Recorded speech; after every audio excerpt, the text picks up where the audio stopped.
जय हिंद 24 टीवी। वाराणसी में संयुक्त किसान मोर्चा के भारत बंद के आह्वान को समर्थन करने हेतु अधिवक्ता जन जिलाधिकारी कार्यालय वाराणसी पर इकट्ठा होकर जिलाधिकारी कार्यालय से तीनों किसान विरोधी कृषि कानूनों को वापस लो, एमएसपी को कानून गारंटी दो, अदानी अंबानी आरएसएस की दलाली बंद करो, पुलिस के बल पर गुंडागर्दी नहीं चलेगी, दमन के बल पर यह सरकार नहीं चलेगी, निजीकरण बंद करो, जातिगत जनगणना लागू करो के नारे को लगाते हुए कचहरी, हॉस्पिटल, कचहरी, साइकिल स्टैंड होते हुए जिला मुख्यालय पर पहुंचे, जहां पर विरोध मार्च, धरना व सभा में तब्दील हो गया। विरोध मार्च, धरना व सभा का नेतृत्व व संचालन कर रहे वरिष्ठ अधिवक्ता प्रेम प्रकाश सिंह यादव ने कहा कि यह सरकार किसान विरोधी व जन विरोधी है। यह पूंजीपतियों व मनुवादी ताकतों की गुलाम है और ईवीएम से चुनी हुई सरकार है। इसलिए दिल्ली बॉर्डर पर शहीद हुए किसानों का दर्द का एहसास नहीं है और जनता के विरोध और विद्रोह का भी डर नहीं है। उन्होंने कहा कि सरकार ने जो 3 किसान विरोधी कृषि कानून लाए, उसका पहला कानून पूंजीपतियों को आवश्यक वस्तुओं का असीमित भंडारण व कालाबाजारी करने का अधिकार देता है। दूसरा कानून किसानों की खेती के ठेकों पर देने का कानून है, जिसमें एक बार किसान अपना खेत पूंजीपति को दे देगा तो वह उसकी जकड़ से बाहर नहीं निकल पाएगा, क्योंकि उसमें पूंजीपति की सहमति होना जरूरी है और पूंजीपति अपनी लूट की व्यवस्था को कायम रखने की सहमति क्यों देगा। तीसरा कानून सरकारी किसान मंडियों को खत्म कर पूंजीपतियों की प्राइवेट मंडियों को गैर कानूनी तरीके से स्थापित करने का कानून है, जिसमें सभी सरकारी मंडियां बंद हो जाएंगी और पूंजीपतियों का मंडियों पर वर्चस्व कायम हो जाएगा।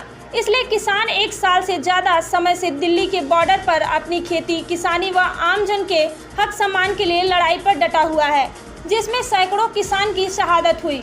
किसान सिर्फ 3 काले कानूनों को वापस करने और न्यूनतम समर्थन मूल्य यानी एमएसपी पर कानून बनाकर गारंटी चाहते हैं, लेकिन सरकार पूंजीपतियों आरएसएस के दबाव में पीछे हटने को तैयार नहीं है। यह सरकार की पतन की शुरुआत होने का रास्ता है।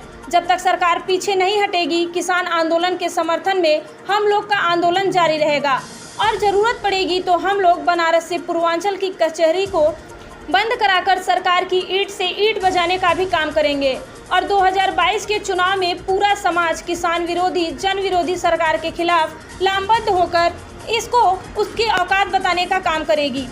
विरोध मार्च, धरना व सभा को एडवोकेट मनमोहन गुप्ता, बनारस बार के पूर्व उपाध्यक्ष वकार अहमद सिद्दीकी, सेंट्रल बार के पूर्व कोषाध्यक्ष एडवोकेट राम रेणुचंदन, वरिष्ठ अधिवक्ता राजेश यादव, वरिष्ठ अधिवक्ता Mohsin Raza, advocate Kartikeya, advocate Shan, advocate Ajit Singh Yadav, advocate Virendra, advocate Rajiv, advocate Veerbali Yadav, advocate Awadhesh, advocate Rajnath, advocate Balwant सहित दर्जनों अधिवक्ताओं ने संबोधित किया।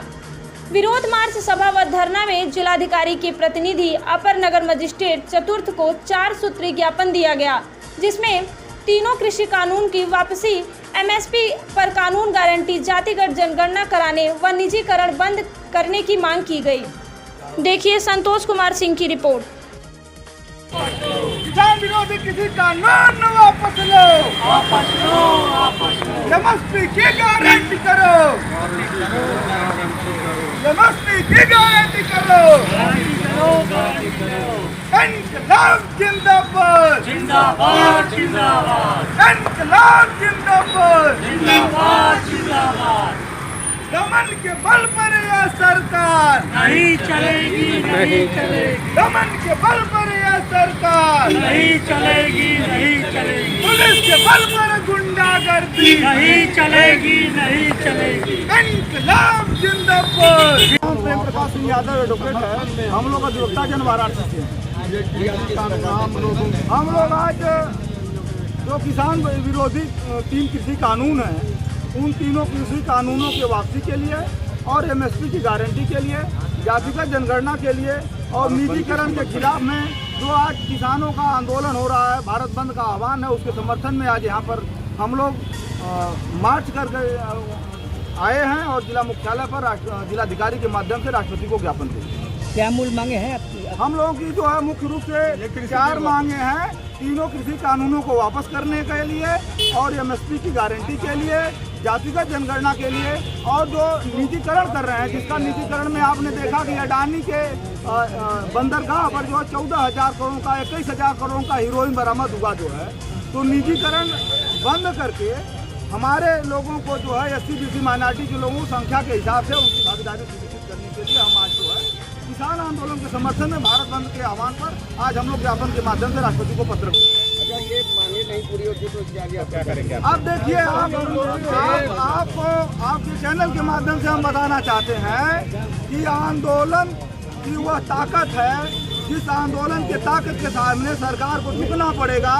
आपको बता दें कि यही जो है RSS मनुवादी और अडानी अंबानी की सरकार के दौर में 2018 में इन्होंने SC ST कानून को छेड़खानी करने का कोशिश किया था, वापस करने की कोशिश किया था, खत्म करने की कोशिश किया था और पूरे शहर देहात के देहात जाम हो गए और उनको वापस लेना पड़ा। इसी दमन के दौर की सरकार में इन्होंने जो CA/NRC को देश की जनता के सामने थोपने का काम किया, तमाम लोगों ने जेल में जाने का काम किया, सड़कें जाम हुई, उनको वापस करना पड़ा। 13 पॉइंट रोस्टर के मामले में वो वापस गए, नीट के मामले में वो वापस गए। और मैं आपको बताना चाहता हूँ कि देश में जो बहुजन है, जो किसान है, जो आमजन है, वो जो है जितना लड़ता है इस देश में उतना वो पाता है। और हमें पूरा विश्वास है कि उनको, क्योंकि अडानी अंबानी से वो पैसा ले लिए हैं, वो दलाली का पैसा लेकर पहले उनके गोडाउन बन गए थे, इसके बाद कानून उन्होंने पास किया। तो क्योंकि वो पैसा ले लिए हैं तो वो निकल पा रहे हैं, न तो उखड़ पा रहे हैं, इसलिए वो पसोवेश में हैं। आंदोलन की ताकत बढ़ रही है, सैकड़ों किसान शहादत दे चुके हैं इसमें और हम लोग तब तक लड़ेंगे जब तक जीतेंगे नहीं। और जब तक किसी कानून वापस नहीं होते हैं, MSP की गारंटी नहीं होती है, तो अगर ये कानून वापस नहीं करते हैं तो 2022 के 5 राज्यों के चुनाव में इनको उनकी ताकत का एहसास हो जाएगा कि ये सरकार केवल EVM के भरोसे से, केवल लूट के भरोसे से, केवल पूंजी के भरोसे से नहीं चलती है। यह सरकार जनता से भी चलती है। जनता 2022 के चुनाव में उनकी ताकत का एहसास कराएगी। अडानी अंबानी के दलालों को उनकी हैसियत बताने का काम करेगी जो है, और ये कृषि कानून वापस होगा। धन्यवाद।